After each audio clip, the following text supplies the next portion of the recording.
Welcome to Infinite Novel. Dive into epic alternate realities. All rights to original creators. Chapter 21 The strongest person in the nearby islands is called Zoro. Sabayati Archipelago. Can it still be like this? Kid looked at the small boat and the red border Luffy in the video, completely stunned. Capone Big took a puff of his cigarette, his expression filled with astonishment. That Straw Hat Kid over there, he's really a genius at developing his devil fruit abilities. A perfectly good devil fruit, and yet he can develop such outrageous moves. Scratchmanappa said, I have to admit, this move is really effective. With this move, even if you encounter a storm at sea, you can quickly escape to a safe area. Trafalgar Law said, indeed, he's worthy of being the captain of the Straw Hat Pirates. Both captains of the Straw Hat Pirates are very formidable. Marine Headquarters Don Quixote da Flamingo grinned widely. Ha ha ha, this red border Straw Hat Kid is really interesting. Kuzan, standing below the high platform behind him, scratched his head. This guy's development of his devil fruit ability is really out of the box. Kizaru, with his thick lips pouted, said, it's really unexpected. If I had eaten this devil fruit, I wouldn't have thought of developing it in this direction. Boa Hancock lightly pointing the red border with her finger and murmured that Luffy over there seems even cuter. In the chat room Usopp exclaimed, wow. This is just like a rubber fruit version of the coup de burst. Frankie said, this is even more practical than the coup de burst. The coup de burst consumes 10 liters of cola per 100 kilometers. Luffy's propulsion system doesn't consume anything at all. Roronoa Zoro said, no, Luffy's move probably consumes even more. I estimate it would consume 10 tons of food per 100 kilometers. Brooke said, but our Luffy has to learn this skill. If we run out of cola fuel, this skill will be a life-saving ability. Monkey D, Luffy said, makes sense, I'll try my best. Marie Joyce Saint Shepherd Jew Peter squinted his eyes. The power of that fruit is known as the most absurd and ridiculous power in the world. Saint J. Garcia Saturn put his hands on his cane and said in a deep voice, yes, judging from the situation of that red border Luffy over there, his fruit hasn't even awakened yet, but the development is already heading towards absurdity. After pondering for a moment, he continued, now I understand why this devil fruit chose him voluntarily. It's obvious that this Monkey D. Luffy is almost certainly the most important spark of revolution. Saint Marcus Mars said with a serious expression, stroking his long beard. As soon as this screen is over, immediately notify the CP0 agents and make Monkey D. Luffy the #1 wanted criminal. After leaving the storm area, Luffy opened a wax paper package and took out the preserved meat that Dodden had prepared for him. He ate it with pancakes. Perhaps because the technique he just used consumed too much energy, Luffy had a big appetite. Without realizing it, he ate everything he had brought. Looks like I didn't bring enough meat, I'm only half full. Luffy patted his stomach and could only stare blankly at the sea. Time flew by, 2 days passed, and Luffy was starving but luckily, he arrived at an island, Koto Island. Luffy docked the ship at the shore and entered the town, heading straight for the restaurant. Boss, hurry up and bring me some meat, I'm starving, Luffy exclaimed weakly, slamming his money bag on the table. Seeing Luffy's bulging money bag, the boss's eyes widened in surprise. Wow, we've got a big spender here, the boss thought to himself. Alright, young man, we have top quality mountain beef in our shop. Would you like to try it? The boss asked without hesitation, immediately promoting the most expensive meat. Sure, as long as it fills my stomach, Luffy replied. Luffy had rarely spent money since he was a child, so he had no concept of good or bad meat. All he knew was that he had money in his hands and he could buy meat to eat. That was all. Soon, a fragrant and delicious secret braised mountain beef was brought to Luffy's table, and Luffy enjoyed it heartily. By the way, boss, are there any strong people on this island? Luffy asked while devouring the mountain beef.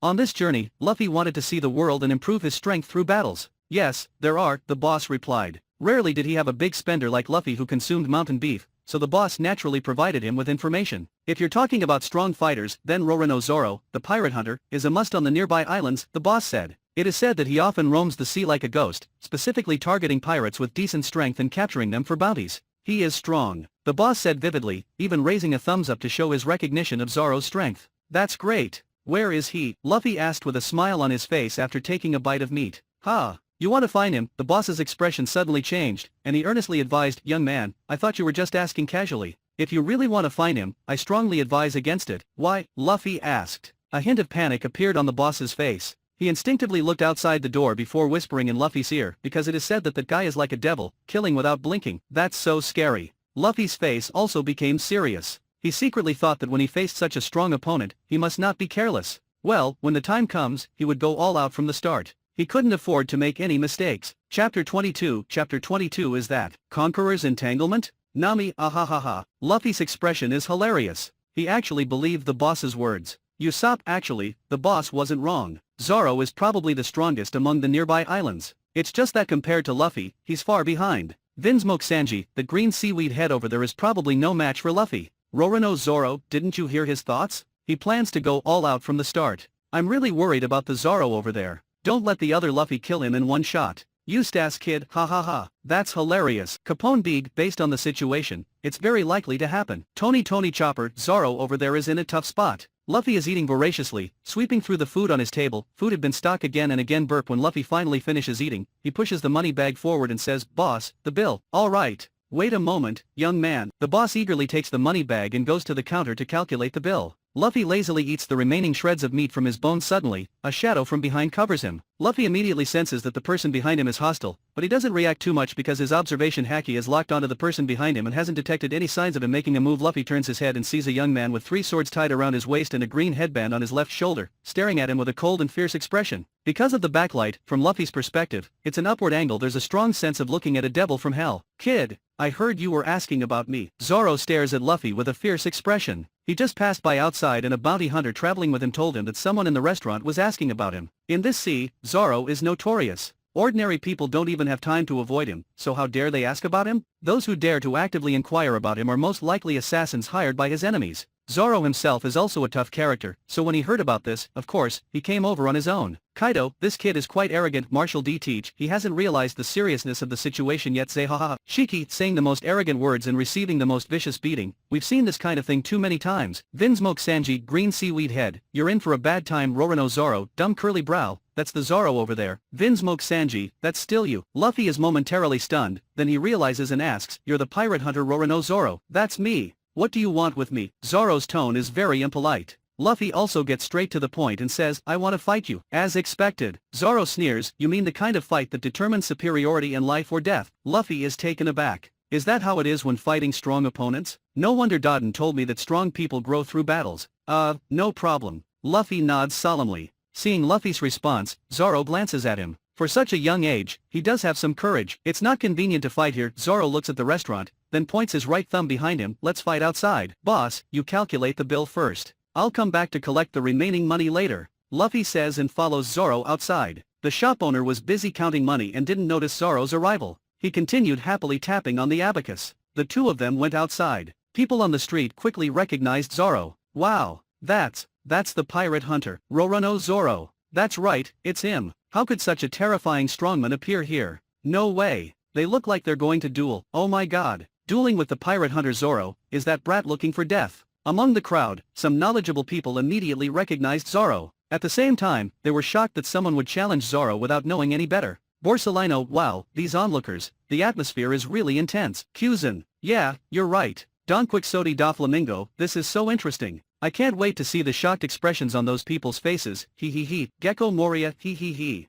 I'm already rubbing my hands in anticipation. Rorono Zoro. Amidst the amazed exclamations of the onlookers, Zoro swiftly drew his Wado Ikimonji and bit it with his mouth. Then, with 2 more swift movements, he instantly drew 2 more swords, 1 in each hand. In the moment he had complete control over the 3 swords, Zoro moved. His figure was as agile as a cheetah. With incredible speed, he instantly lunged towards Luffy. So direct. Indeed, there can be no slack in the battle of strong warriors. This is Luffy's first fight, he must give it his all, he cannot afford to be careless. Seeing Zoro's imposing momentum, Luffy immediately entered battle mode. Bone muscle. As Luffy activated his rubber fruit ability, his biceps swelled up instantly. Then, a pitch-black substance quietly covered his arms, like ink. It was an incredibly dense and dark black. Kojiki Odin, wow. This armament haki, it's at least reached the level of emission. Tsuru, Luffy's talent is really amazing. Compared to 7 years ago, his haki has improved so much. Edward Newgate, I feel, even my armament haki level might not necessarily be stronger than his. But he's only 14 years old. Momonga, you just have a feeling, but I'm certain. My haki definitely can't reach that level. Mr. Garp's genes are just too strong. Marshall D. Teach, hey. This kid is too perverted. Monkey D. Garp, damn it. Why didn't I think of teaching Luffy haki? Garp felt regretful to the core. Just then, the live chat room suddenly exploded with cries of astonishment. In the video footage, on top of Luffy's black-covered arm, sudden ripples of haki, resembling lightning, emerged. Those lightning-like haki ripples seemed both tangible and intangible. If they didn't pay close attention, they definitely wouldn't notice. But the strong figure watching was instantly shocked with just one glance. Because that was Conqueror's haki. Chapter 23, if you punch this one, you will die. Sengoku. What? Am I seeing things right? Luffy, that's Conqueror's entanglement. Monkey D. Garp.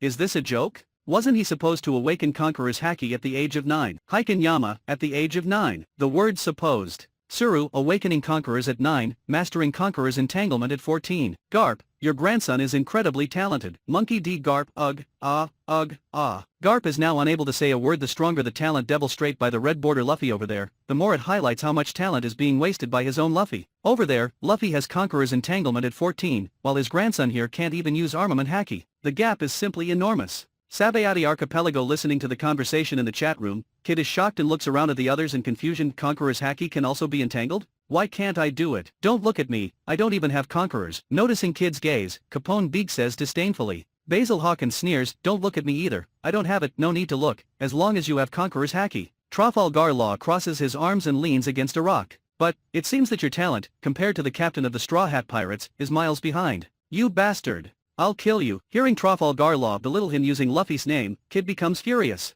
However, Trafalgar Law doesn't care at all. He points his finger at the sky, save it. With this screen, just sit back and watch it. Kid's chest heaves, wanting to attack but unable to. He can only suppress his anger in the chat room. Everyone is chatting happily. Gol D, Roger, Whitebeard. Do you remember when you mastered Conqueror's Entanglement? Edward Newgate, I can't remember clearly, but I think I awakened Conquerors at around 17 or 18, and it took another 10 or so years to master Conqueror's Entanglement. Gol D, Roger, oh my, you mastered Conqueror's Entanglement at around 30, I also mastered it at around 30, Rayleigh was even later. Our talents are trash compared to Luffy. Silver's Rayleigh, who says they're not. Roger, I think I mastered Conqueror's Entanglement several years later than you. Kojiki Odin, then I'm slightly less trash than you three. I mastered Conqueror's Entanglement at 27. Gol D, Roger, ahahaha. So we're all equally trash by the way. What about Golden Lion? When did he master it? Shiki, damn it. Roger, you're intentionally mocking me, aren't you? Gol D, Roger, oh dear, my apologies, I forgot you don't have it. Charlotte Linlin, so Golden Lion doesn't have Conquerors? Tisk tisk, at this level, he was actually in the same pirate crew as us back then. Kaido, hahaha. A guy without Conquerors, thinking he can be crewmate with us. Shiki, damn it.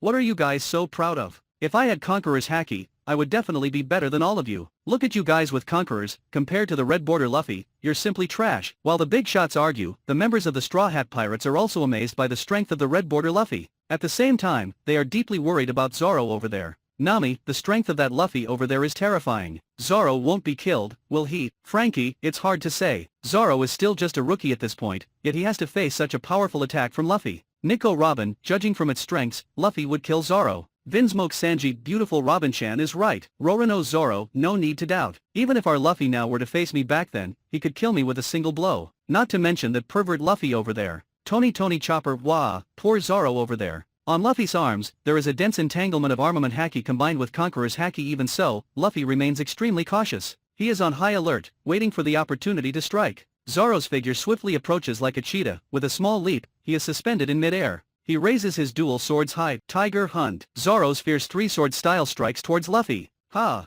Faced with Zoro's attack, Luffy is completely bewildered. What's going on? Isn't he the strongest on the nearby islands? Why are his attacks as clumsy as a child's? Usopp, Zoro over there is in such a sorry state, he's about to die, and Luffy is mercilessly mocking him. Frankie, this kind of mockery is really infuriating. Rorono Zoro, I really want to go over there and cut that bastard Luffy. Vinsmoke Sanji, is it possible that you're not even a match for Red Border Luffy? Monkey D, Luffy, I can't really kill Zoro, can I? Luffy is at a loss as to why this guy's attacks have so many flaws, like the stars in the sky. No, don't fall for it. Perhaps this is a deliberate feint from the opponent. With this in mind, the haki on Luffy's arms becomes even stronger. Swish! Zoro's attack lands. The distance between the blades of his three swords and Luffy's body rapidly decreases. 9 feet, 8 feet, 7 feet, 3 feet, 2 feet, 1 foot. It sounds like a long process, but it actually happens in the blink of an eye. Just as Zoro's blade is about to touch Luffy's body, Luffy sidesteps. Swish!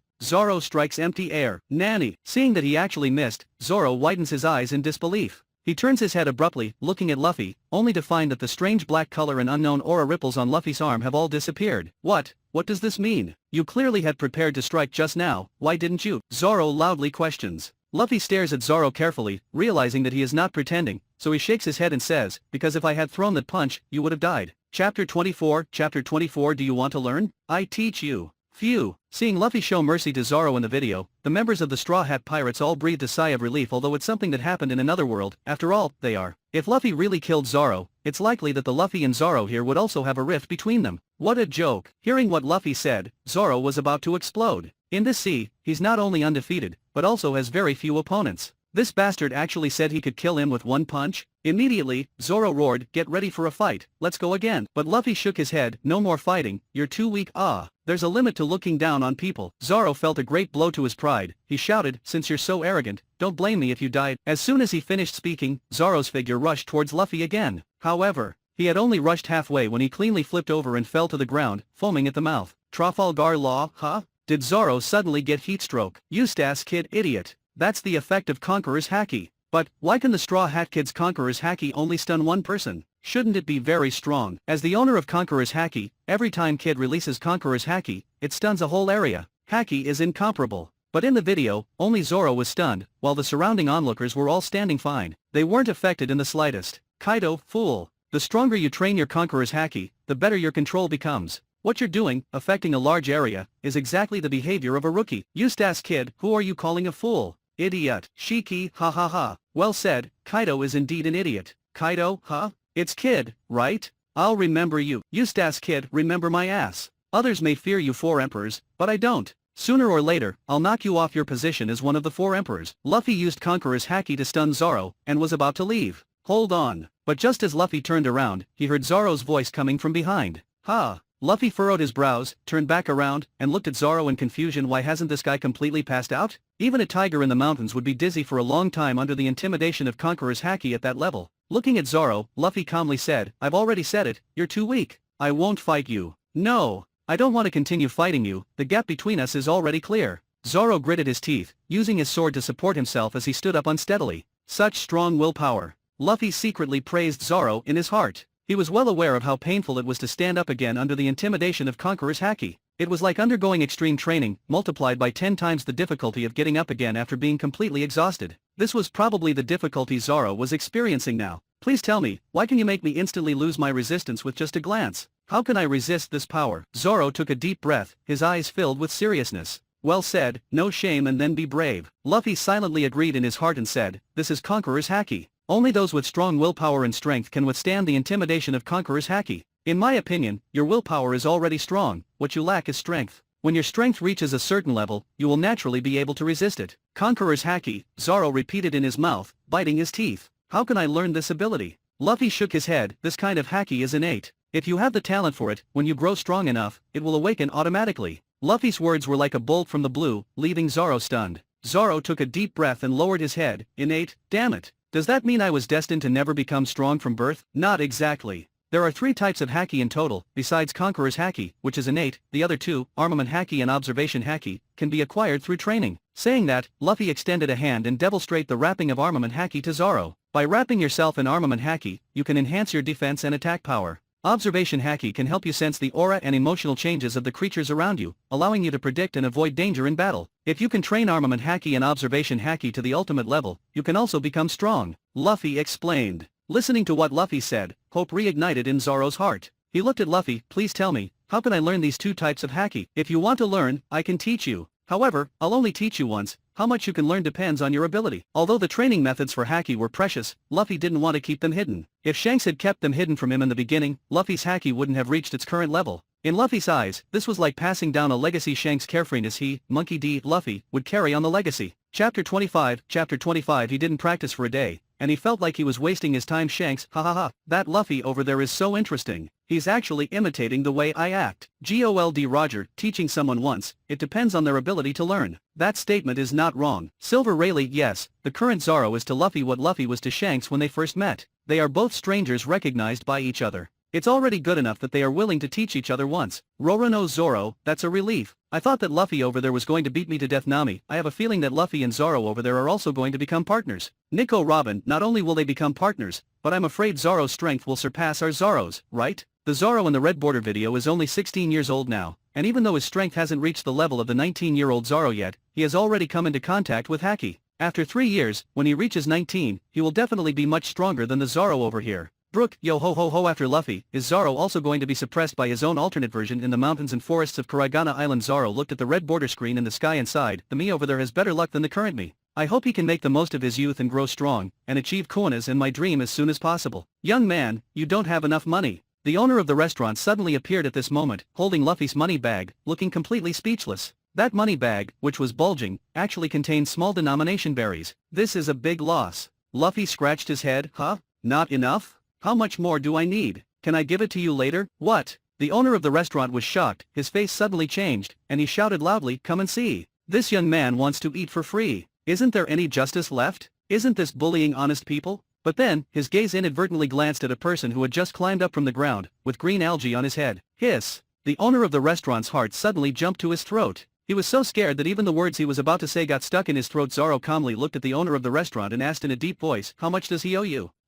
40,000 berries. Facing this infamous devil, the owner of the restaurant trembled, like walking on thin ice, and nervously raised 4 fingers. He was afraid that if his tone wasn't low enough, he would be cut. As Zoro walked closer, the owner of the restaurant's heart pounded, and cold sweat poured down from his head. "It's over, it's over. Today will be settled here. Take it, this is 40,000 berries." Just when the owner of the restaurant thought he was going to be reincarnated, 1 million berry notes were slapped on his chest. Ha! The owner of the restaurant was first stunned, then took the money, and a look of excitement appeared on his face. Thank you. Ran back to the restaurant, rolling and crawling. "Thank you, I will repay you these 40,000 berries in the future." Luffy looked at Zoro, expressing his gratitude. "No need to repay. If you're willing to teach me haki, consider these 40,000 berries as tuition." Zoro shook his head and patted his own wallet. "I have money. If you're willing to teach me a few more times, I can treat you to a meal. My money should be enough for you to eat meat for a month." Meat? A month's worth of meat? Upon hearing this, a light immediately appeared in Luffy's eyes. Without hesitation, he agreed. "Deal." Usopp, puffed. Nami, sweat.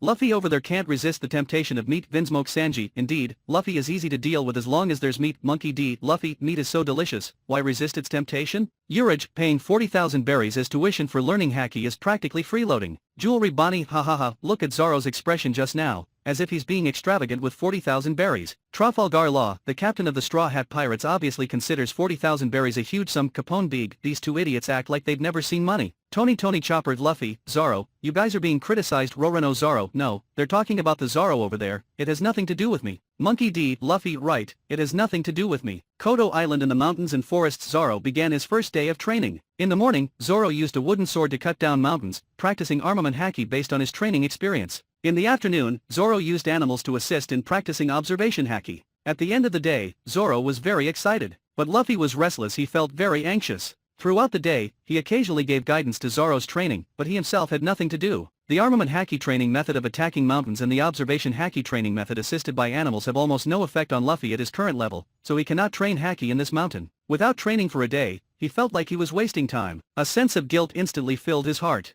Chapter 26 Zoro, I practiced for a year, but you did it in one day? Trafalgar Law, the captain of the Straw Hat Pirates, is too diligent. Just one day without training, and he already feels guilty. Usopp, our Luffy over here would love to sleep all day long. Monkey D, Luffy, hey, I don't sleep all day long. Vinsmoke Sanji, indeed, Luffy doesn't sleep all day long. Monkey D, Luffy, see, Sanji back me up. Vinsmoke Sanji, besides sleeping all day long, Luffy also eats a lot of meat every day. Nico Robin, ahahaha. Monkey D, Luffy, ayat, you two idiots, I'll show you. Shanks, hahaha. The next day, Luffy and Zoro returned to the mountains and forests. Zoro, when you're training, I have nothing to do. I can't just waste my time like this. Teach me swordsmanship. That way, while you're training haki, I can practice swordsmanship. Luffy said to Zoro before training. Swordsmanship. Hearing Luffy's request, Zoro is somewhat surprised. He says in confusion, swordsmanship is something that must be trained from a young age. It's difficult for you to achieve results starting halfway. Besides, with your strength, even without swordsmanship, you're still incredibly powerful. Luffy shakes his head. You don't have to worry about that.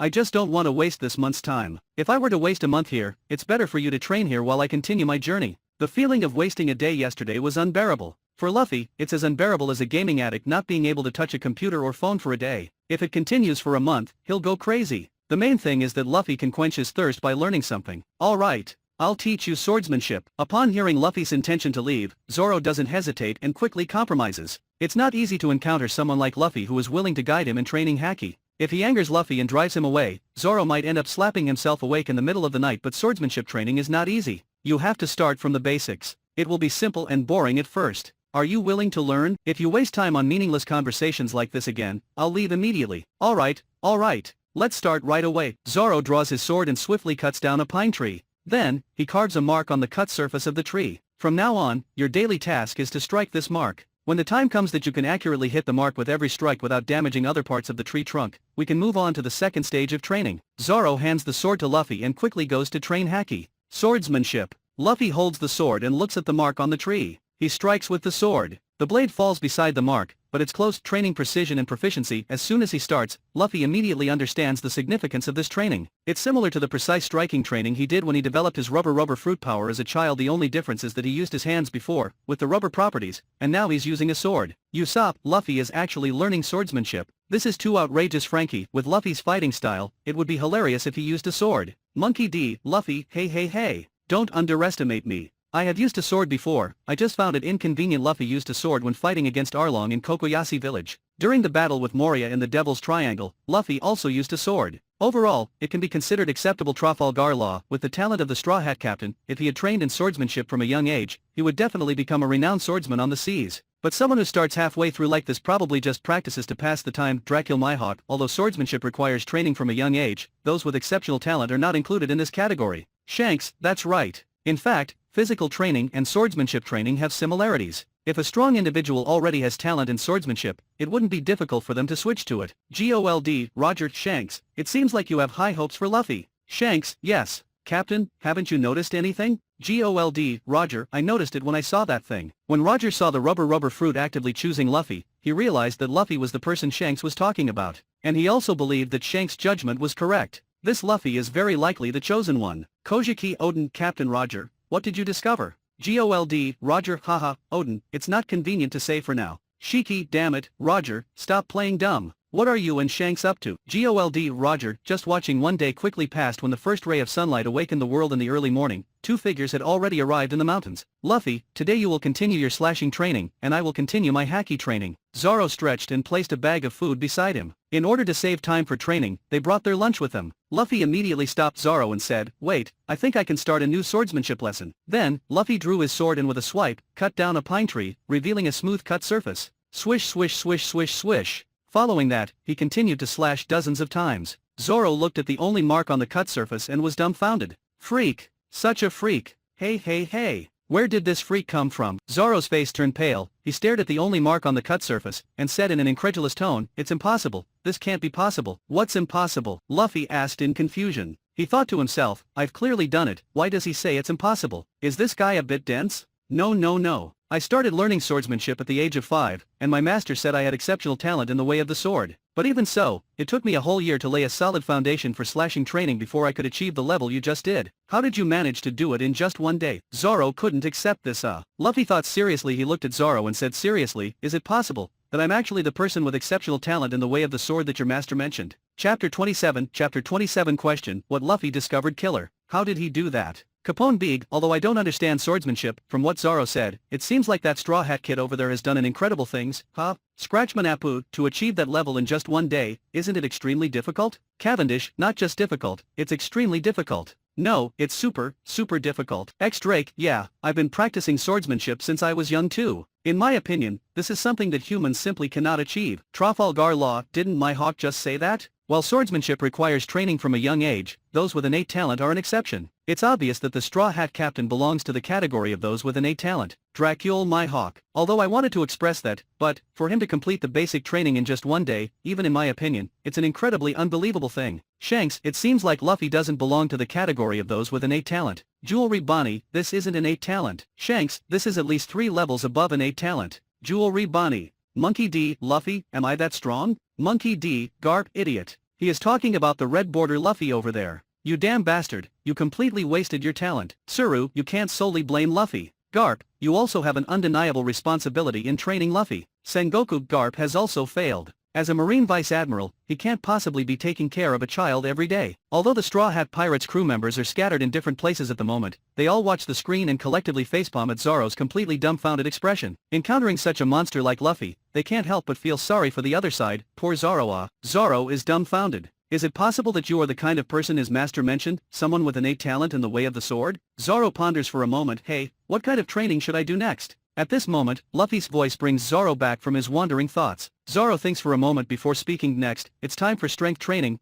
Wait, it seems like you don't need that. Striking training and strength training are the 2 foundations of swordsmanship. You've passed both of them, so next is to comprehend the way of the sword. How do I comprehend it? First, you need to choose a suitable sword for yourself. This one seems suitable, I'll use it. Then, you need to determine which path of swordsmanship you want to follow. Like me, I follow the three-sword style, my own sword style? Luffy falls into contemplation. After a moment, he raises the sword in his hand. I'll start with one sword for now. Upon seeing Luffy choose the one-sword style, Zoro continued, to comprehend the way of the sword, one must first engage in battles with a sword. Only by constantly adapting to the sword in one's hand during combat can one find their own path of swordsmanship. Furthermore, after each battle, you need to meditate once to identify and rectify any flaws in your swordsmanship, thus continuously improving it. After listening to Zoro's guidance, Luffy nodded and said, "Understood. There's no time to waste, let's train separately." Without wasting a single second, Luffy dashed towards the other side of the forest. His training in sword strikes and strength had already met the standards, and now all that was left was to comprehend the way of the sword in battle. Typically, swordsmen like Zoro, who came from formal dojos,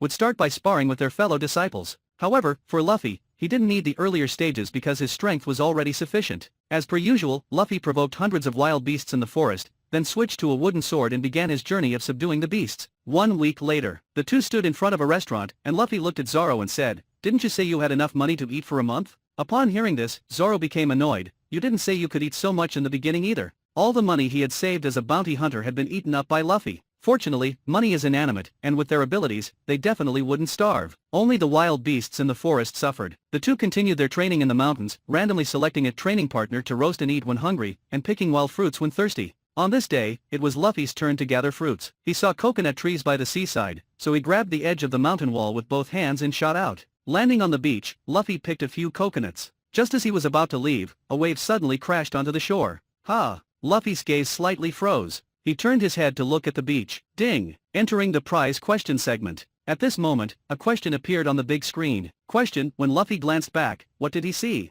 A. A marine warship. B. A pirate ship. C. Devil fruit. D. A sharky. A stranded princess. Chapter 28. Chapter 28. This unremarkable guy actually calls One Piece Roger the captain. Rox D. Xebec, the quiz is here. The fact that there is a quiz means there is a reward, and Rox is extremely excited. Shiki, what are you so excited about? You answered the previous question wrong. If you answer wrong again you might miss the chance to answer the next question. Rox D. Xebec, damn it. Shiki, you bastard. Shiki, why are you mad at me? I remind you and you still curse at me? Damn it, I won't remind you next time. Gol D. Roger, haha. I didn't answer the previous question, so I still have plenty of chances. But this option is a bit difficult to choose. Sengoku, this question is completely based on luck. I won't choose for now. Suru, from the options, A, B, and D are all highly possible, but we can't exclude the possibility of C and E. This question can only be guessed. Among the chat of the people, the 5-second punishment protection period quickly passed. Alvida, C, if you want to be right, choose C. Just guess. Buggy, C, if you want to be right, choose C. Just guess. Gold, Roger, C, if you want to be right, choose C. Just guess. Sengoku, Roger, do you know the answer? Kyuzin, what's going on? Why are they all so sure about choosing C? Devil fruits aren't as easy to come by as cabbage on the roadside, right? Rox D. Xebec, Roger, what's going on? Shiki, damn it. This must be the correct answer. Gold, Roger, what are you thinking? I don't know shit about the correct answer. Monkey D. Garp, then why did you choose C? Gold, Roger, I suddenly saw Little Buggy, and I missed him in my heart, so I just chose the same as him. Anyway, it doesn't matter if I answer this question wrong, it won't trigger the punishment mechanism. By the way, Little Buggy, why haven't you been speaking? Don't you miss me? Buggy, Captain. On the impelled down battleship, Buggy was excited, his throat choked, and his eyes turned red. When Roger died, he cried for 3 days and 3 nights straight. When he was an intern on Roger's pirate crew, he and Shanks were both taken care of by Roger. Although Roger had higher hopes for Shanks to become the next king of the era, Buggy wasn't angry because he believed in Roger's judgment. Originally, he wanted to follow Shanks and go to Raftel, the final island, together. But at that time, he got sick and Shanks stayed behind with him after Roger was executed. He wanted to make a name for himself. But now, he's not doing well, having just escaped from prison. Although he really wants to acknowledge the captain, he's more afraid that Roger will find out about his current situation. It's like a child who has been wandering for more than 10 years but still hasn't achieved anything. How can they face their parents when they return home? Now that Roger has called him, how can he not be moved? However, the surrounding pirates heard what Roger and Buggy said in the chat room and all widened their eyes in shock. Damn! This seemingly ordinary guy actually called the Pirate King Roger captain. And from Roger's tone, they can tell that their relationship is not ordinary at all. Hiss! Among our group of escaped prisoners, there is actually a big shot hidden. Buggy, Captain, I miss you so much. Gold Roger, ahaha. I'm really happy to hear you say that. Edward Newgate Gurururera. Isn't this the red-nosed guy? Even though it's been decades, I still remember when you and Shanks were interns on Roger's ship, daring to face me head-on. Damn! With these words, the impelled down battleship instantly exploded. All the prisoners' jaws dropped to the ground. They look at Buggy again, and everyone's eyes are filled with awe. the existence that debuted with red hair Shanks, the guy who dared to fight Whitebeard at the peak of his power when he was still an intern. Each of these alone is a height that ordinary people can never reach no matter how hard they try. Yet, all these conditions belong to one person at the same time. The person in front of us them, Buggy D Clown, B.A. Buggy-sama, I spoke a little loudly when I talked to you earlier, please don't mind it. Buggy brother, please let me join your pirate crew, I'm willing to serve you in any way. Boss, take me with you, let me be your vanguard. I apologize for not greeting you earlier. Buggy-sama, please accept me as your little brother. These prisoners are boiling. After escaping from Impel Down, because the battleship entered the Marines' dedicated ocean current channel, they were forced to follow along to the Marine headquarters. But what about after that? Where should they go? Originally, they had no goals in their hearts, like soulless shells wandering in the wilderness, and now, their backbone has appeared. This big shot with a unique nose in the world. At the darkest moment in these prisoners' lives, he shines so brightly that they can't open their eyes. Follow this man. Chapter 29 Roger is resurrected. Gol D, Roger Buggy, I followed your lead, why did you choose C? Is that answer correct? Buggy Captain, I also followed the higher UPS. Although Buggy followed Alvida's lead, he wasn't blindly following the crowd. He and Alvida were allies for a long time and both established a presence in East Blue. Buggy's main base was in Orange Town, while Alvida's was on Kodo Island. And the place shown in the video is indeed Kodo Island. After the 5-second answer protection period expired, Alvida confidently chose option C, which clearly indicates she has great certainty. Buggy, Alvida, are you sure about choosing C? Alvida, I don't know. I did obtain my devil fruit on Kodo Island, but I remember finding it in a reef. So I'm not sure if option C is correct. But even if I choose wrong, it won't trigger any punishment mechanism. Monkey D, Luffy, so you ate the devil fruit there. Alvida, I have to thank you for punching me and sending me flying here, Luffy. You're the only man who has ever hit my beautiful face, and I've taken a liking to you. Nami, laughs Nico Robin, our captain is quite popular, isn't he? Nefeltari Vivi, Luffy, you really are popular with girls. Sanji, damn you, Luffy. Boa Hancock, who is this wild woman? Luffy is mine. If anyone dares to compete with me, I'll kill her. Don Quixote da Flamingo, ha ha ha. What a chaotic situation. Borsalino, it seems Mr. Garp doesn't have to worry about his descendants anymore. Trafalgar Law, the Straw Hat Captain is truly strong. Countdown for remaining answer time. 9 at this moment, the countdown suddenly appears. Suru, forget it, I won't answer this question. Kyuzin, yes, there are too many uncertainties with this question, and the correct answer has most likely been chosen already.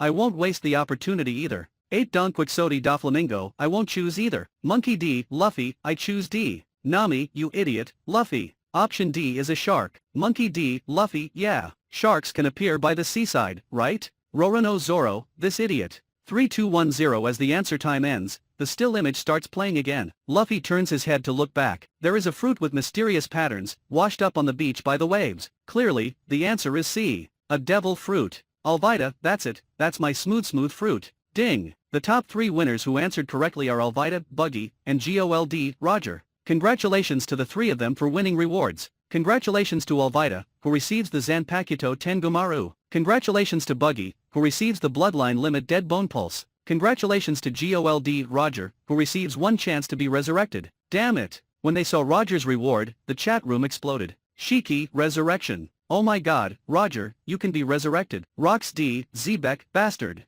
Why did that bastard Roger get the chance to be resurrected? Kojiki Odin, wow. Captain Roger, you can be resurrected. Silvers Rayleigh, this is great, Captain Roger. Welcome back, King of the Pirates. Shanks, Captain. This is great. Buggy, Captain. Edward Newgate, congratulations, Roger. Crocus, the captain has been resurrected. This is truly an incredible event. Douglas Bullet, this is fantastic. Captain Roger, I finally have the opportunity to challenge you again. Charlotte Linlin, Roger will be resurrected. What a troublesome situation, Kaido, the guy is indeed troublesome. However, it's not like before, now it's our world. Borsalino, could it be that he really came back to life? The seas are in for a real trouble now. Sakazuki, whether he's resurrected or not, as long as he's a pirate, he will face absolute justice. Sengoku, damn it. How could this happen? But luckily, the Summit War has already begun. Once the screen is over, the war will begin. Even if Roger resurrects, he won't make it in time. Monkey D, Garp, Roger? Roger? Why aren't you saying anything? Did you really come back to life? Just as the chat room was exploding with conversation, in a certain place in the underworld, Roger's soul was drifting here. Ding! Congratulations, you have obtained a chance to resurrect. Will you use it now? Use it! Roger didn't hesitate at all and immediately said. This chance to resurrect was too important to him. His son Ace is currently waiting for execution at the Marine headquarters. As a father, he is powerless in this matter. How painful it is. Now he has the opportunity to resurrect, which means he has the chance to rush to the Marine headquarters and personally save his son Ding. Resurrection chance used successfully. Please select the age you want to resurrect at. Any age between 0 and 53 is available. Roger died at the age of 53, so he can choose any age from his past life to resurrect. For normal people, the younger the better when it comes to resurrection. This way, he can enjoy more lifespan. Of course, the infant stage would definitely be excluded. But Roger's purpose for resurrection is to save his eldest son, so, the first consideration is strength. Then comes the age. Roger thought for a moment and said, choose 38 years old. 38 years old. That was the peak of Roger's strength. Please select the location you want to resurrect at. Any location is available. He can even choose the place to resurrect. Upon hearing this choice, Roger was overjoyed. He was worried that even if he resurrected, he wouldn't make it in time for the Summit War, but now, the screen has directly granted him the privilege of parachuting. What else is he waiting for? Marine Headquarters, Marineford, next to Whitebeard. Conditions selected, resurrection begins. 3210. Buzz. Roger's soul suddenly burst into a dazzling golden light, and the next moment, it turned into a stream of light and disappeared from the underworld. Chapter 30. Chapter 30. The kings of two eras reign in Marine Headquarters at the same time. Marine Headquarters, bustling with activity. Dad, if Roger really comes back to life, won't we have a great addition to our fighting force? Marco looked at Whitebeard, his excitement evident on his face. Gurururara. That's true, but we still don't know if Roger can really come back to life, do we? Whitebeard smiled and raised an eyebrow. And even if he does come back, you forgot to consider one thing. What thing? Marco asked, puzzled. Whitebeard glanced at the chat room, not getting a response from Roger, then looked back at Marco and said, you forgot to consider the distance. If Roger comes back to life in Log Town, by the time he reaches Marine Headquarters, the fight might just be over. Oh. Upon hearing this, the excitement on Marco's face instantly disappeared. Everyone knew that Roger was executed in Log Town, so, logically speaking, even if he comes back to life, he would come back in Log Town. Well, that's a bummer. Yozu sighed. But Vista smiled and said, no worries, our plan never included Roger in the first place. If Roger does come back, it will at least put some psychological pressure on the Marines. We still have the advantage. Yozu's eyes lit up. That's right. Haha, the situation is still in our favor. Buzz. Suddenly, a golden light flashed on the empty space next to Whitebeard. What is that? What's going on? Didn't the screen immobilize everyone? Who is using their devil fruit power? Protect Dad. Damn, I can't move. If it's an enemy, we're in trouble. On the high platform, Sengoku also noticed the scene on the deck of the Moby Dick. What is that? Sengoku frowned, his old face full of wrinkles. No way, could it be? Kyuzin looked at the sudden golden light and had a guess in his mind. Borsalino squinted his eyes, slightly shocked. Sakazuki had a cold and stern expression, as if he didn't care even if the sky fell the next moment. The golden light next to Whitebeard suddenly disappeared. A figure appeared in everyone's sight. Holy shit! Dash. When they saw this figure, everyone at Marine Headquarters couldn't help but curse in their hearts. Roger. Looking at the sudden appearance of the man, Marco's two sleepy eyes, which seemed like they couldn't open for 10,000 years, widened like pearls. What? Roger. On the high platform, Sengoku was even more shocked. His eyes wide open, he exclaimed, how is this possible? How did Roger appear from there? Vice Admiral Tsuru frowned, her face darkened. It must be because of that resurrection. Maybe Roger can choose the place to come back to life. Kyuzin gritted his teeth. It really is Roger. Borsalino looked extremely frustrated. Damn. Roger and Whitebeard. This is big trouble. Sakazuki said, perfect timing. Let him and Whitebeard be buried here together. On the platform below the three Marine admirals, this was the place for the Shishibukai. Hehehe. Chaos. Let there be chaos. Doflamingo was in a great mood now. Because of Trafalgar Law's promise, he had become the target of everyone's attacks. If there were no external factors, when the screen ended, he would most likely be done for. Now that Roger appeared at Marine Headquarters, there was no doubt that he would become the center of attention. That increased his chances of escaping. Don't be afraid, I have a backup plan. Once the immobilization disappears, grab my hand and I'll take you to fly. Gecko Moria revealed a sharp white teeth and winked at Doflamingo. You're really a good person. Doflamingo looked at Moria with a fake smile. Does this guy think he can be easily tricked? On the deck of the Moby Dick, Whitebeard was most shocked at this moment. Roger was right beside him, and he could see more clearly than anyone else because Roger at this moment was not in his dying state, but in his prime, the peak of his strength. Roger, you've been resurrected? Whitebeard tried to suppress his shock and asked. Ha ha ha. Whitebeard, I've been resurrected. Roger laughed and immediately wanted to give Whitebeard a hug.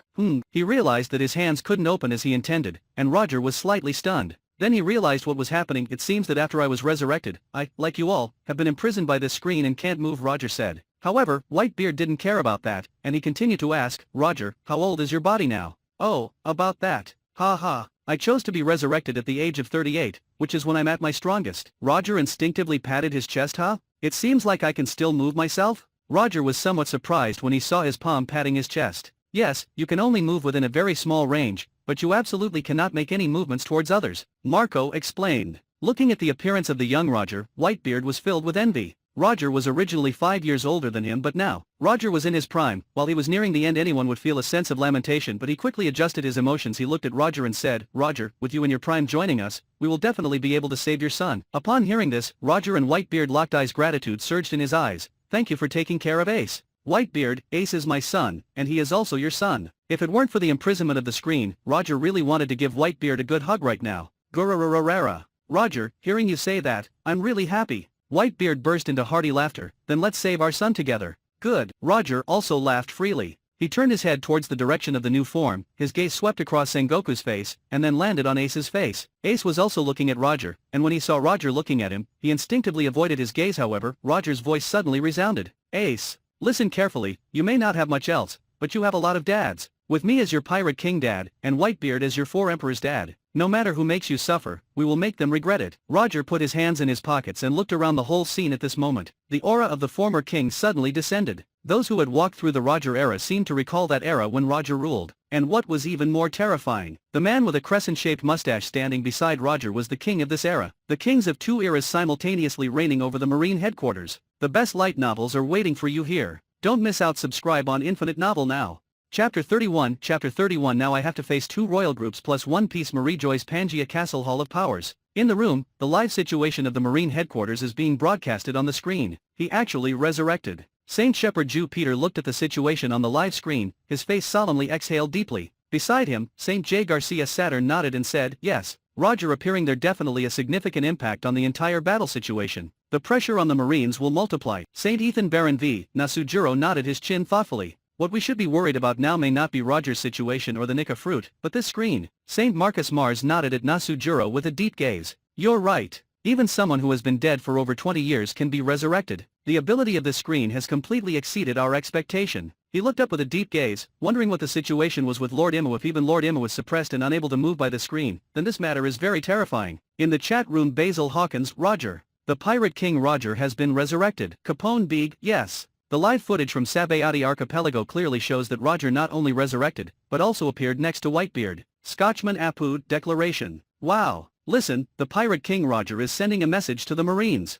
He wants to join forces with Whitebeard to save Ace." Vinsmoke Sanji, "That's great. In that case, Luffy's brother will be saved, right?" Frankie, "With the Pirate King taking action, the Marines are in big trouble." "Yeah, super. Urage, it's really exciting. I never thought I would have the chance to see the Pirate King Roger personally take action in this lifetime." Rox D. Xebec, "Damn it. Roger, this bastard, actually succeeded in resurrecting. Damn it. Gold Roger, ha ha ha. I have to thank Little Buggy for this. If it weren't for Little Buggy, I wouldn't have chosen that option just now." Little Buggy, "The fortune teller was right about you. You really are my lucky star." Buggy, "Captain, it's really great that you've been resurrected. Just wait, I'll soon appear at the Marine headquarters. This time, I will fight for you." Shanks, "Captain, since you're here, I won't hold back either. My crew is not far from the Marine headquarters. We should be able to make it to this battle." Silver Rayleigh, "Ah, you 2 little guys are so active. Unfortunately, I'm currently at Sabayati Archipelago. I don't know if I can make it there in time." Don Quixote da Flamingo, "Ha ha ha. Come, let's all gather at the Marine headquarters. This war is destined to be recorded in history. The victorious side will be the ultimate justice." Looking at more and more important figures emerging, Doflamingo couldn't be happier in his heart. The more chaotic the situation becomes, the greater his chances of survival. Jun, "These guys, they're actually all getting restless." Toki Cake, "Damn it. Even the Red Hair Pirates are getting involved." Originally, Marine headquarters had already made sufficient preparations to deal with 1 Whitebeard Pirates crew, but now, there's an additional Roger, which is already a huge variable. And now, the Red Hair Pirates have also emerged. What kind of concept is this? It's 2 4 Emperor's crews plus a Pirate King gathering at the Marine headquarters. The Marines' original plan was only to deal with 1 4 Emperor's crew, but now it inexplicably turned into facing 2 4 Emperor's crews and even took a detour. It can be said that the pressure has multiplied. Sengoku, "Don't believe their words. Our current enemies are only the Whitebeard Pirates and Roger. Don't let their low-level rhetoric disturb the morale of the troops." Suru, "The Fleet Admiral is right. This red hair guy is bad. He wants to take advantage of the opportunity to disrupt the Marines' morale." Momonga, "The Fleet Admiral is right. Everyone, don't be fooled." Ding. Because Zanpakuto Tengumaru and the Bloodline Limit Dead Bone Pulse are magical items from the otherworld, special notes are made. Zanpakuto Tengumaru note: Tengumaru is a weapon built based on one's own soul. The user can gain power by having a mental dialogue with it. In Shikai, it takes the form of an oversized wolf fang club, possessing the power to destroy mountains with a light strike. In addition, Tengumaru can generate explosive flames when attacking, with temperatures comparable to magma. Bloodline Limit Dead Bone Pulse. Note: Dead Bone Pulse is an inherited ability that is awakened from one's bloodline. It allows for the manipulation of the entire body's bones for offense or defense. Anything related to bones, such as bone cells, bone-breaking cells, bone hardness, etc., can be manipulated without restrictions. It can generate, decompose, or maintain bone hardening. The bones of those who possess Dead Bone Pulse are comparable to the hardest substances in the world. In addition, Dead Bone Pulse also possesses a super powerful ability to heal external injuries. At this moment, the screen provides supplementary comments on the rewards of Tengumaru and Dead Bone Pulse. Kaido, to think it's a wolf fang club built based on one's own soul. Seeing the notes on Tengumaru, Kaido can't sit still. This weapon is really to his liking. It can transform into an oversized wolf fang club, possesses super strong power attributes, and can generate explosive flames when attacking. This is much more powerful than the Supreme Great Sword. With his strength, if he can obtain such a wolf fang club, then this wolf fang club in his hands will definitely be able to fully display its strength. And his strength will also undoubtedly reach a new level because of it. Kaido, Alvida, give me this weapon, and I'll make you the queen of the beasts pirates. Charlotte Linlin, I also really like this weapon. Give it to me, and I'll give you my most favored son to be your shoes band. Shiki, are you two idiots? What's the difference between these conditions and being forced? Akoku, this powerful weapon, the weapon itself is enough to rival a super strong individual. Only a fool would give it away. Rox D, Xebec, Kaido, Linlin, look at how disgraceful you two are. Your manners are truly ugly. Alvida, please, what kind of joke are you two big shots making? I don't want to be that so-called queen, nor do I want to be anyone's daughter-in-law. Only Luffy is the man I acknowledge. Boa Hancock, what nonsense are you saying? Luffy is mine. No one can touch him. Monkey D, Luffy, Huck, Nami, Sai, Nico, Robin, Vinsmoke, Sanji, Chapter 32. Chapter 32. A guy who has been at sea for 4 years must know sailing very well. On the ship sailing away from Impel Down going to Marineford, countless small pirate began to chatter the abilities Buggy obtained are so terrifying. His bones are as hard as the toughest material in the world, making him practically invincible. Yes, and he can also manipulate these bones for both offense and defense.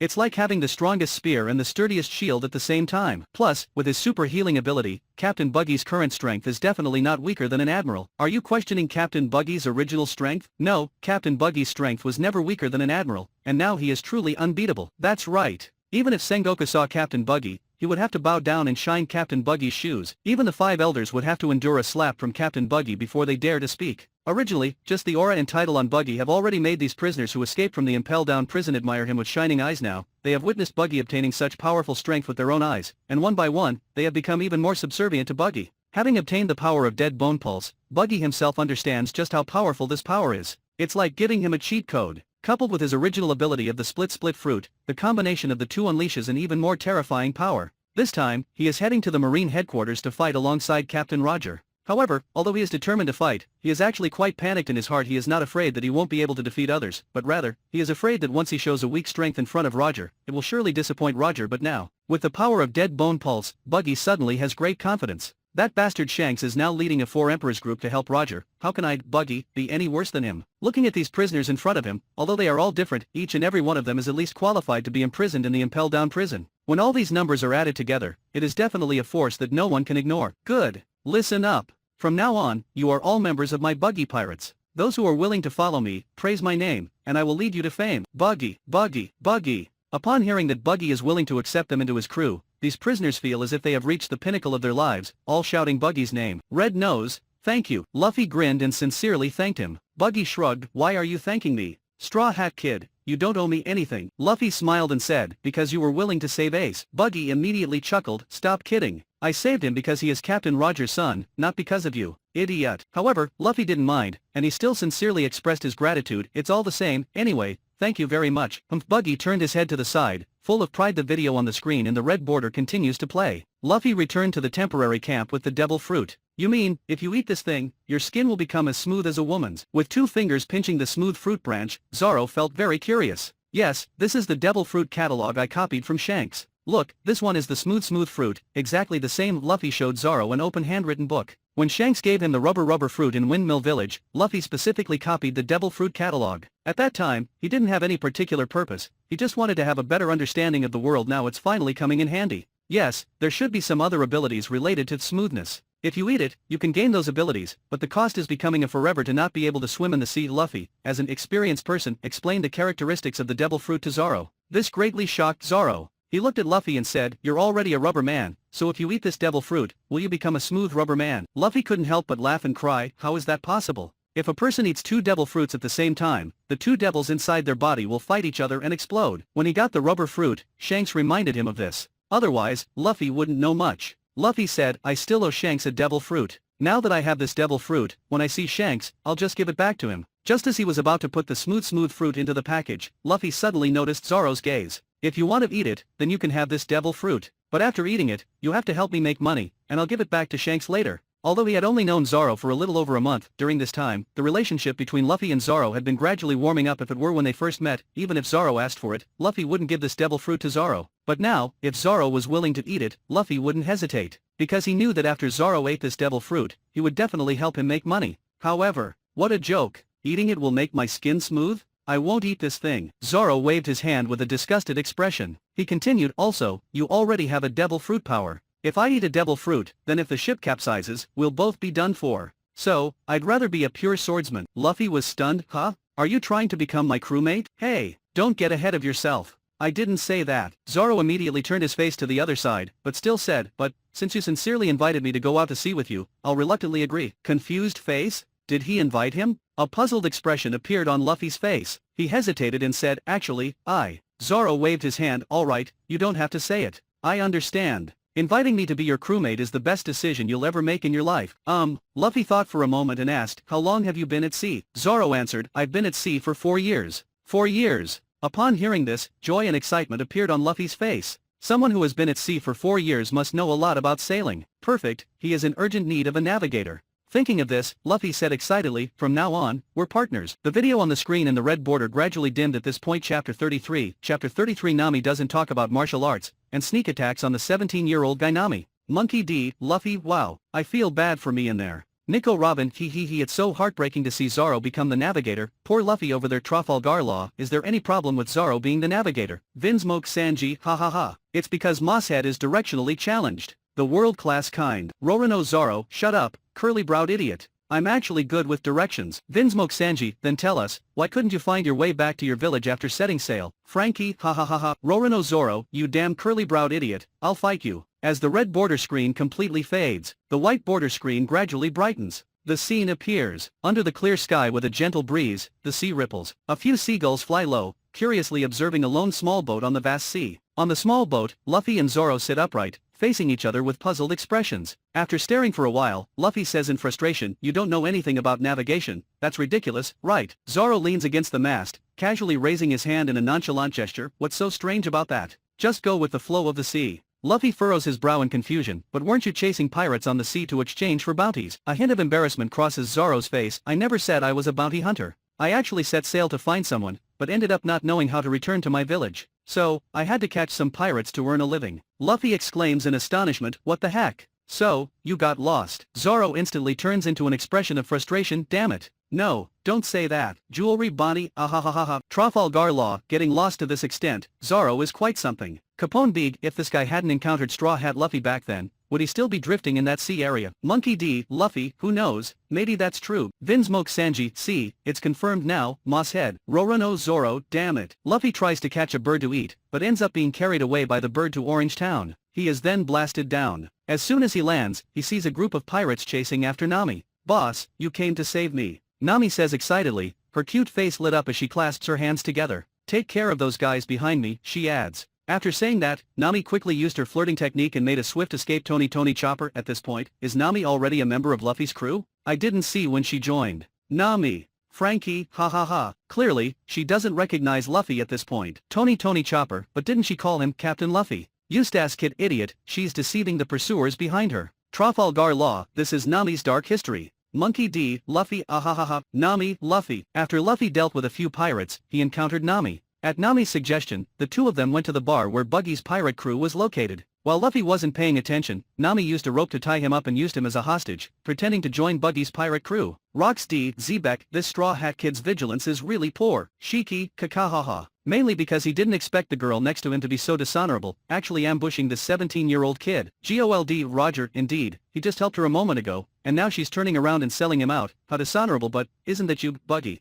Buggy, yeah, it's me. Roger was about to say something else, but then he thought that maybe it wasn't a big deal for Buggy to be here. Pirates, after all, are free to go wherever they want. Trafalgar Law, Nami's Dark History +2. Nami, hold on a little longer, just wait and see, I'll wash away my sins soon. Nami successfully pretended to join the crew, but when Buggy demanded that Nami fire the cannon to kill Luffy, she couldn't do it. Although Nami was scared, she couldn't bring herself to casually kill like the pirates, so she counterattacked Buggy's lackeys and ended up being surrounded by the pirates. While the pirates were attacking Nami, the fuse of the cannon was about to burn out, and the cannonball was about to be fired. In a desperate situation, Nami disregarded her own safety and forcefully grabbed the fuse, interrupting the burning, but this also left her back completely exposed to the pirates' attacks. At a critical moment, Zoro appeared. After a fierce battle, with the help of Buggy's cannon bombardment, Zoro carried the iron cage containing Luffy and escaped together with Nami. Seeing this, Nami let out a long sigh of relief. Finally, she managed to clear her name, otherwise, it would have been so embarrassing. Chapter 34 Buggy nearly fell from the altar, Shanks rescued. After Luffy came out of the iron cage, they went to fight against Buggy's pirate crew again.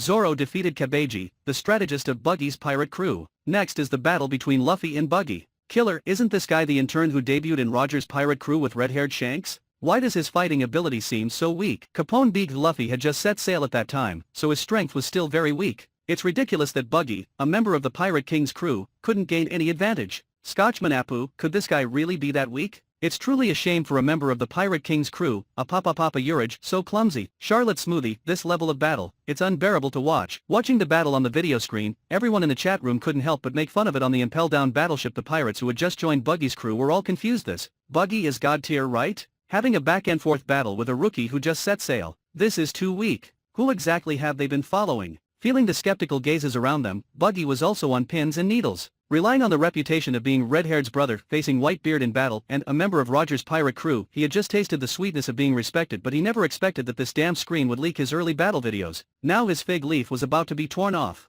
Just as Buggy was preparing to accept the taste of falling from grace, Shanks spoke in the chat room. Shanks, Luffy, you should thank Buggy. Monkey D, Luffy, ha. Shanks, he recognized you right away when you wore my hat. By giving you the hat, Buggy understood that your relationship with me is extraordinary. So, he won't use his true strength against you. Monkey D, Luffy, oh, is that so? Shanks, yes. He may seem like he's fighting you, but he's actually trying to help you improve your battle experience. Otherwise, if he were to seriously attack, you would be done in with just one move. As Shanks spoke, the scenes in the video also confirmed his words. Gomu no pistol. Luffy threw a punch, stretching his arm like a bullet, shooting towards Buggy. Buggy easily dodged this attack by tilting his head. Your ability is interesting, but extending your arm like that is full of openings. Buggy chuckled and raised his hand, assuming an attacking posture towards Luffy's arm. Watch me chop off your hand. As he spoke, Buggy's sword didn't immediately strike, because Luffy suddenly shot over from a distance, fiercely punching him. On the ship filled with impelled-down escapee, it's true. Red-haired Shanks was right.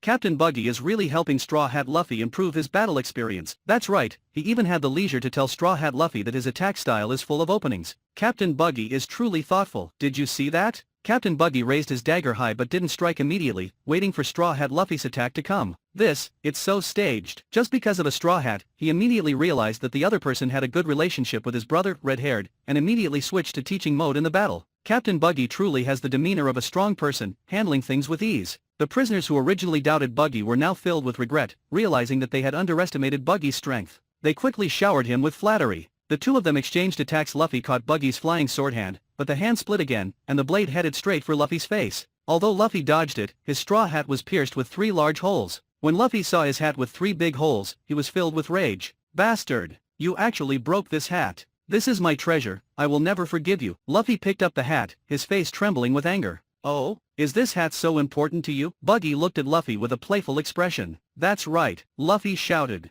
But at that moment, a hand behind Luffy flew up, with 3 knives between its fingers, and swiftly struck the hat in Luffy's hand. If it's so important, then you should protect it properly. The hand flew back to Buggy's wrist, and he laughed heartily while sticking his sword into the hat. Ha ha ha. A tattered hat that can be easily destroyed. What kind of treasure is that? When these words were spoken, Luffy was completely provoked. Images of Shanks giving him the hat flashed through Luffy's mind. This hat is my beloved possession. When you become an outstanding pirate, you must return it to me. Shanks' words echoed in Luffy's mind. Bastard. That hat is the promise I made to Shanks. In a fit of rage, Luffy went berserk. Buggy was defeated. On the impelled-down warship, Captain Buggy is truly amazing. With just a hat, he made Straw Hat Luffy understand the meaning of protection. The Straw Hat Kid, who was evenly matched with Captain Buggy, immediately became stronger because of Captain Buggy's deliberate provocation. Of course, Captain Buggy's strength is just a facade. He only wanted to test the Straw Hat Kid. Straw Hat Luffy, you should be grateful to Captain Buggy for having the honor of his attention. The prisoner's admiration for Buggy reached a new peak. Buggy smiled, showing his satisfaction. But in his heart, he secretly said, damn Shanks, he took matters into his own hands.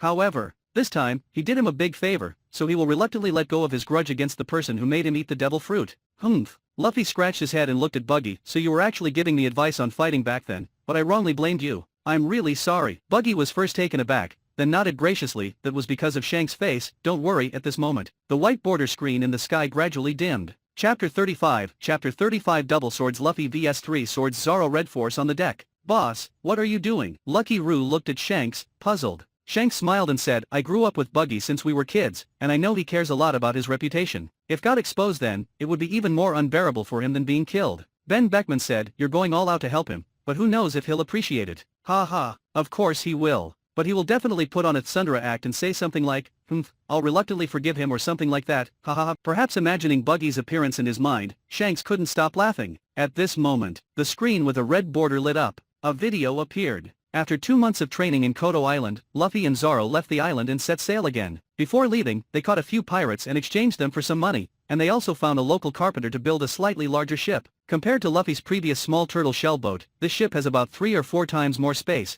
and it even has a decent cabin. Although the cabin is not big, it is enough for the two of them to take shelter from the wind and rain and sleep. Thanks to Luffy's guidance, Zoro finally touched the threshold of armament haki and observation haki. Although he still lacks a little to master them, it's already great progress. As for Luffy, his swordsmanship training has shown remarkable results. On the cramped small deck, the two of them are sparring. Zoro wields 3 swords and attacks Luffy. Swish, swish, 2 cold lights flash, and Luffy's dual swords block Zoro's hands. Yes, Luffy has evolved from using a single sword to using 2 swords, but his dual sword style is completely different from others. Luffy places his 2 swords on his elbows and uses the properties of the rubber fruit to tie them together. Clang, clang. In the instant of the clash of swords, Luffy's forearms suddenly extend, grabbing Zoro's wrists and twisting them apart. Zoro's 2 swords immediately split apart, leaving him wide open. Luffy's forearms suddenly extend, and the 2 swords held by his elbows immediately thrust forward, aiming at Zoro's face. Damn, this is so unfair. Zoro looks flustered, and the sword he was biting in his mouth immediately moves to counterattack. One of Luffy's swords suppresses Zoro's 3rd sword, while the other sword stops at Zoro's throat. End of the battle.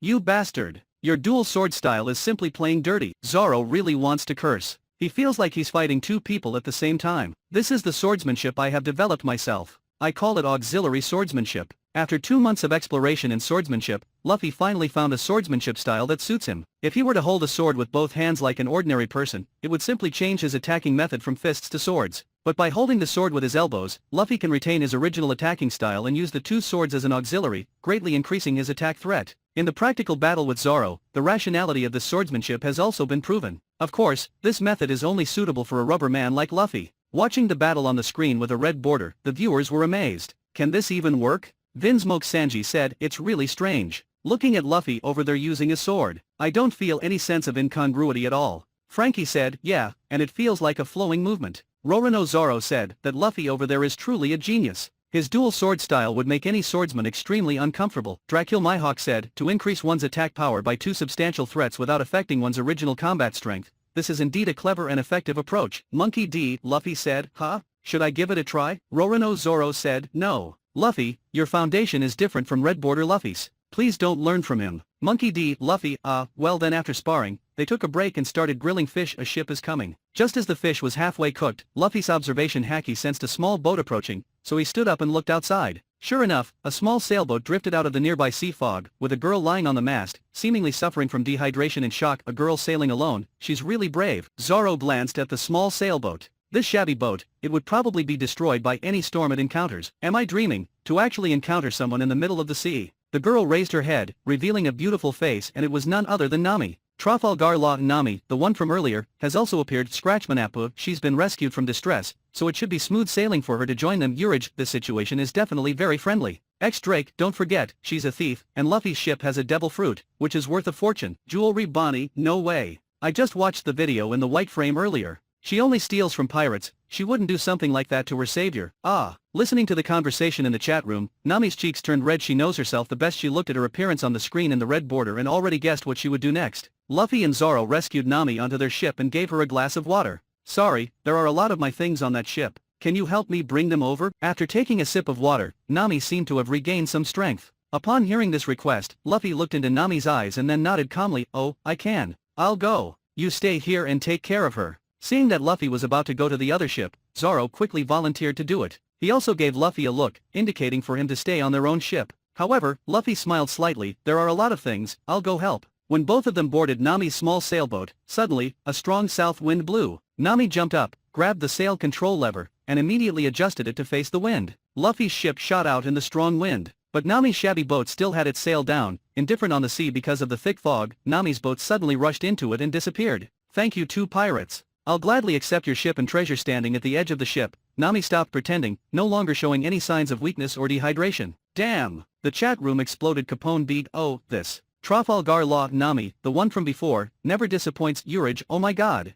I admit, I misjudged earlier. Somewhere on Sky Island, Nami's cheeks turned red. Why is it always me who embarrasses myself? Chapter 36. Chapter 36. Nami, why are you so long? These pirate ships aren't small, they should have quite a bit of money. I wonder how many villagers they've harmed. Nami looked around the ship and formed a basic understanding of Luffy and Zoro in her heart. Now, it's time for this little thief to hunt. Nami covered her fair little hand with Sakura's cloth, revealing an adorable smile, and then swiftly slipped into the cabin. Just as she entered the cabin, a hand grabbed onto the ship's railing. Swoosh! As this rubber arm contracted, two figures broke through the thick fog and landed on the deck. You idiot! Didn't you see that I gave you a look to stay on the ship? Can't you see that something's off with that girl? Zoro complained with a grimace to Luffy. Luffy also grinned with a grimace, but his grimace was accompanied by joyful laughter. Ah ha ha ha. Of course I understand. A girl who can sail alone on the sea must be extraordinary, Luffy said with a laugh.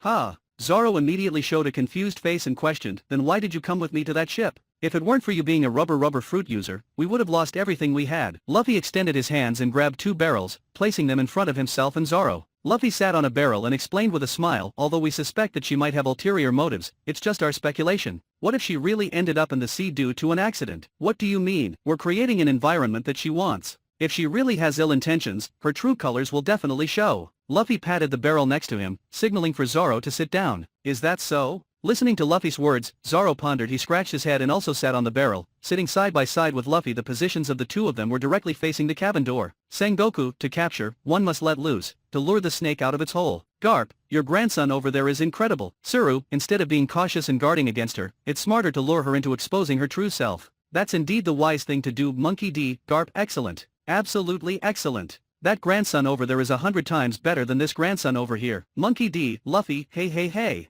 Nami isn't a bad person, why do we have to guard against her? Nami, idiot. I've tricked you once before, so why do you think I need to be guarded against? Gold, Roger, hahaha. Nico Robin, speaking of which, I think Luffy's approach is rational. After all, if he encountered someone other than Nami, they might really have malicious intentions. Trafalgar Law, you're right. Just like in the video earlier, if Nami were someone else, the Straw Hat Captain would probably be blown to pieces. Vinsmoke Sanji, that Nami-chan over there is so pitiful. She's being manipulated by those two idiots. I really feel sorry for Nami-chan. The cabin isn't very big, and Nami quickly finished collecting everything. There's actually over 3 million berries. I'm getting rich. Looking at the berries in the treasure chest in front of her, Nami's eyes turned into the shape of berries. Huh? There's another treasure chest underneath, hidden so deep. There must be even more treasure. She immediately placed the chest containing the berries aside and reached out to open the chest underneath. In the next moment, she rubbed her chin, staring at the thing inside the chest with a puzzled expression, murmuring, huh? A strange fruit. A fruit hidden so deep, could it be an incredibly delicious fruit? With a doubtful expression, Nami sent the fruit towards her mouth.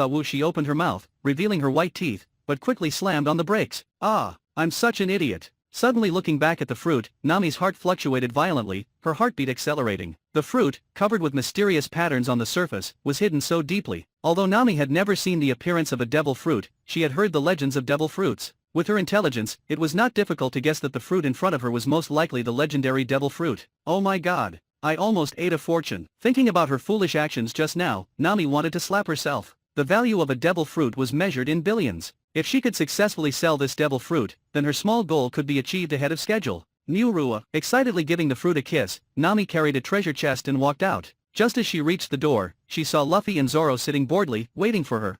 After all, she was guilty of stealing, so when she suddenly saw the two who were supposed to be missing appearing on the deck, Nami was startled and almost dropped the treasure chest. How did you guys get here? This is our ship. What's strange about us being here? Luffy dug his nose and his gaze fell on the treasure chest Nami was holding with her two fair arms. But you, what are you doing with our money and devil fruit? Indeed, it was a devil fruit. Hearing Luffy's confirmation, Nami became even more excited. Don't joke around. I stole it with my own abilities, so of course it should be my money and devil fruit. When Nami spoke, her words were forceful and powerful. What? Zoro was dumbfounded. What kind of magical theory was this? Whatsoever. I'll accept the money and devil fruit, see you later. Nami quickly moved to the side of the ship, blinked, and then jumped directly into the sea. In this sea area, no one could navigate better than her. She set sail at the age of 10, and although she was only 15 now, she was already familiar with the nearby sea area. She could even predict the upcoming weather just by observing the flow and ripples on the sea surface. When others jumped into the sea, there was a 99% chance of being done for. But Nami, she could easily return to the shore with the help of winds and currents.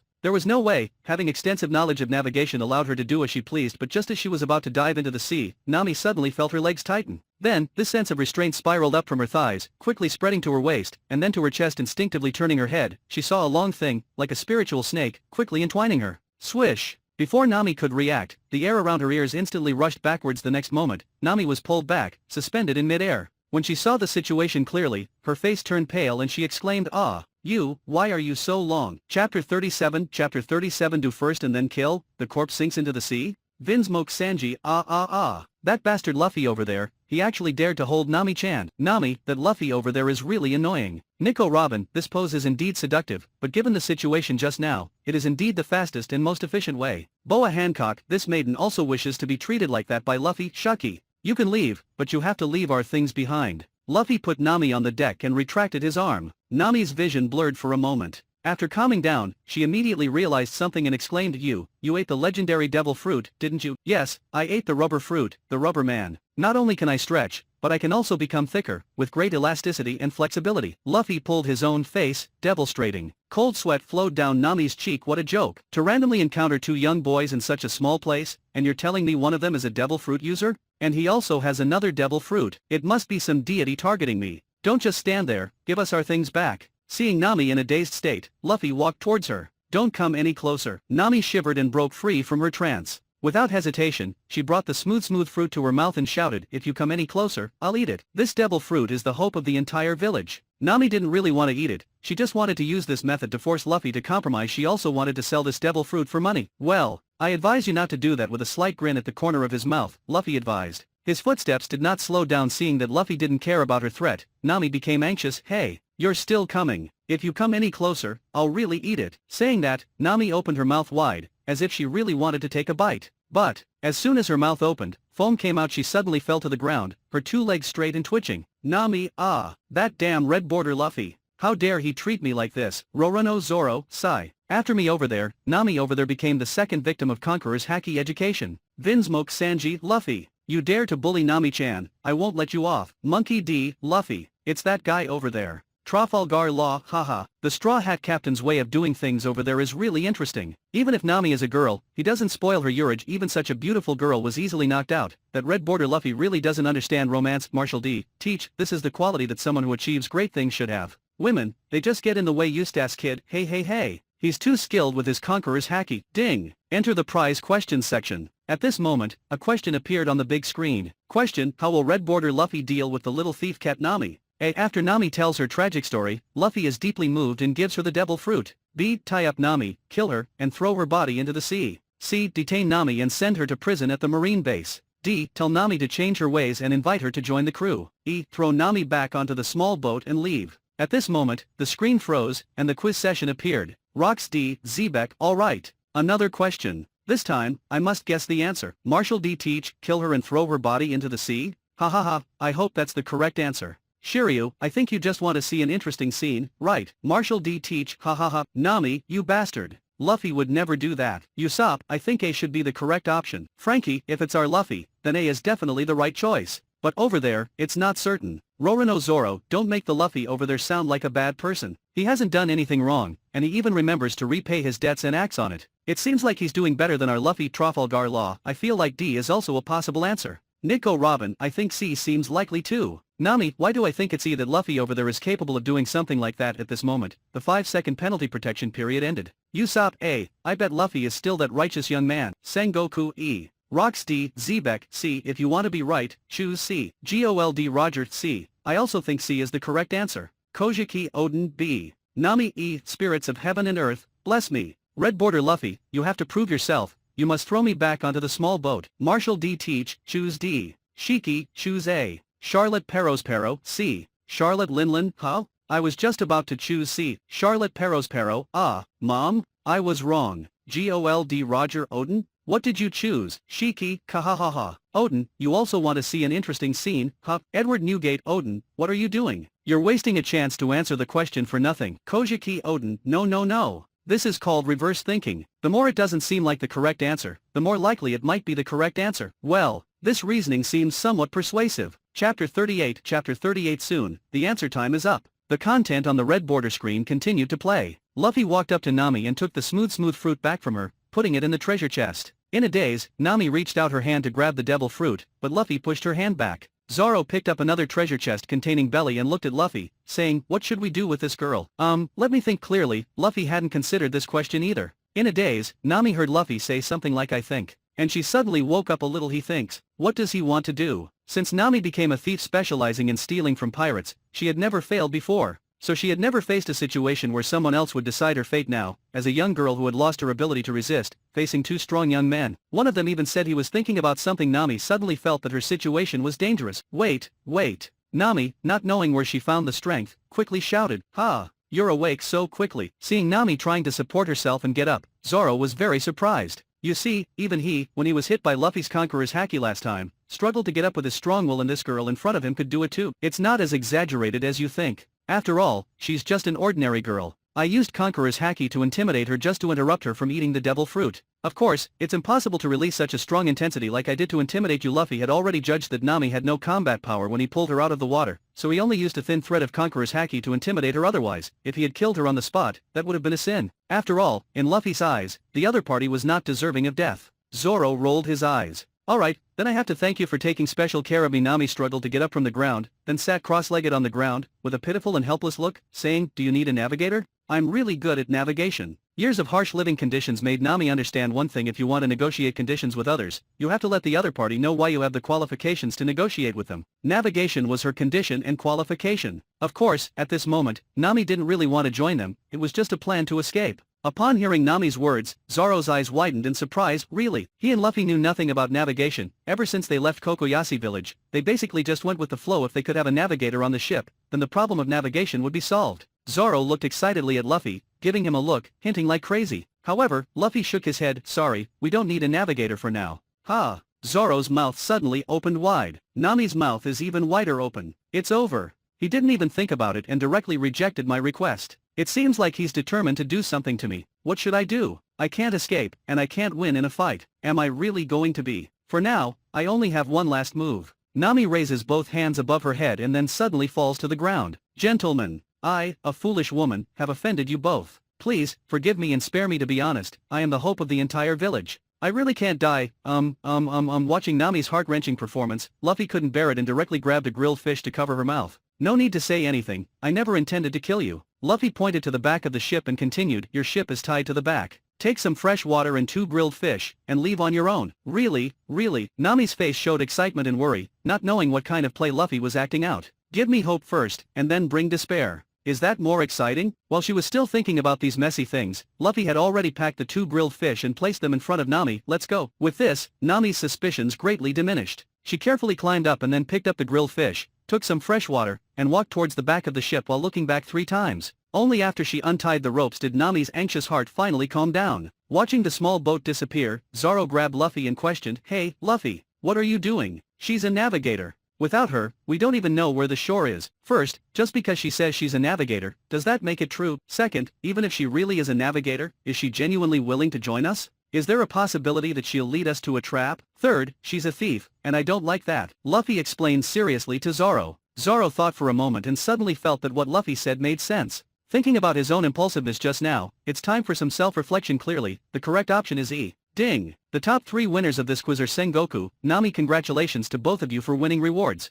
Congratulations to Sengoku for winning the Great Dragon Robe. Congratulations to Nami for winning the Clock Emperor. Chapter 39 Rocks and Nami, I was wrong. Ding! Special note, the Great Dragon Robe and the Clock Emperor are magical items from the other world. Great Dragon Robe. Note, the sacred artifact passed down by the Buddha when he passed away. After being recognized by the blood, one can inherit his Buddhist teachings and unleash the great power of the Great Dragon Robe. The stronger the Buddha nature, the greater the strength displayed. Clock Emperor. Note, the manifestation of the third elf, the angel. When manifested, it appears as a tall clock, with the hour and minute hands representing a musket and a pistol respectively. It can shoot out the abilities of the Clock Emperor as bullets. Different techniques produce different effects, such as speed acceleration, speed deceleration, accelerated growth, time reversal, brief future foresight, and time freeze. Monkey D. Luffy, awesome. Nami, you got a reward. Frankie, a treasure that can control time? Nami seems to have gotten something amazing. Super. Usopp, being able to rewind time, freeze time, and more, that's so strong. Kojiki Odin O, the ability to manipulate time? It's similar to the power of Toki. Rox D. Xebec, can it rewind time? Can it go back 40 years? Then I can come back to life. Gol D. Roger, that's definitely not possible. There must be significant side effects to such an ability. Trying to rewind 40 years of time at once would come at a tremendous cost. Rox D. Xebec, shut up.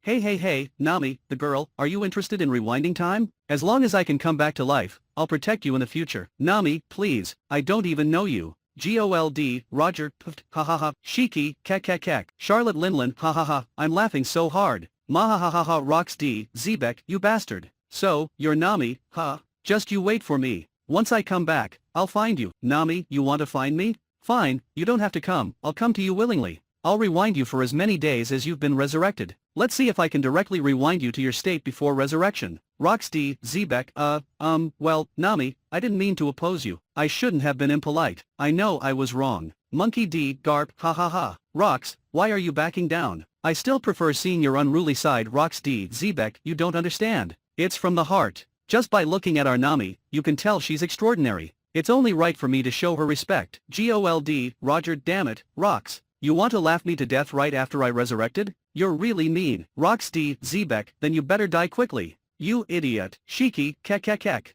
I can't laugh anymore. Charlotte Linlin, mahahaha. Laughing makes me hungry. I'm going to eat more caramel cream puffs today. Kaido, ha ha ha. Rox D. Xebec, you idiots who enjoy watching the show without considering the consequences, what's so funny? Didn't you see that Sengoku obtained the Great Dragon Robe's artifact? Just hearing about it is so awesome. I'll suppress all of you idiots later. Edward Newgate, the Great Dragon Robe sounds really powerful. Sengoku, humph. I won't pretend anymore. This robe is already on me. When I just dropped my blood, I felt another powerful force merging with my body. When the battle starts, Roger, Whitebeard, the two of you, can attack me together. Gol D. Roger, tisk. Sengoku, your pretentiousness is as disgusting as ever. Edward Newgate, Gurururara. He's been bragging without any basis for a long time. Let's just enjoy the show. Sengoku, humph. You'll see later. Luffy and Zoro continue sailing. 10 days later, the ship drifted to an unknown place, still not reaching the shore. I should have kept that girl. Lying blankly on the deck, looking at the blue sky, Luffy was brutally reminded of reality. They got lost. You idiot captain. Back then, you drove her away with an indifferent attitude, and now, you only realize she's a treasure after getting lost. Zoro gloomily gnawed on a grilled fish with an unknown name. 10 days later, their food supplies were almost depleted. If they couldn't catch fish from the sea, they would really run out of food. Ah, it's my fault. Luffy climbed up and came to the side of the ship, looked at the sea for a while, and swiftly caught a fish from the water. With a smash to the fish's head, a cut to its belly, and a toss of its innards, he directly skewered it and started grilling. With his left hand supporting his chin, Luffy turned the grill while sighing, ah, let's eat first. Maybe the heavens will favor us and bring that girl back tomorrow. Monkey D. Luffy, wahaha. If Nami over there sees this scene, she'll probably die laughing. Nami, humph. Let him be indifferent towards me over there. Now he realizes how good I am, but it's too late. Nico Robin, I have a feeling that Nami over there will eventually become Luffy's companion. Nami, no way.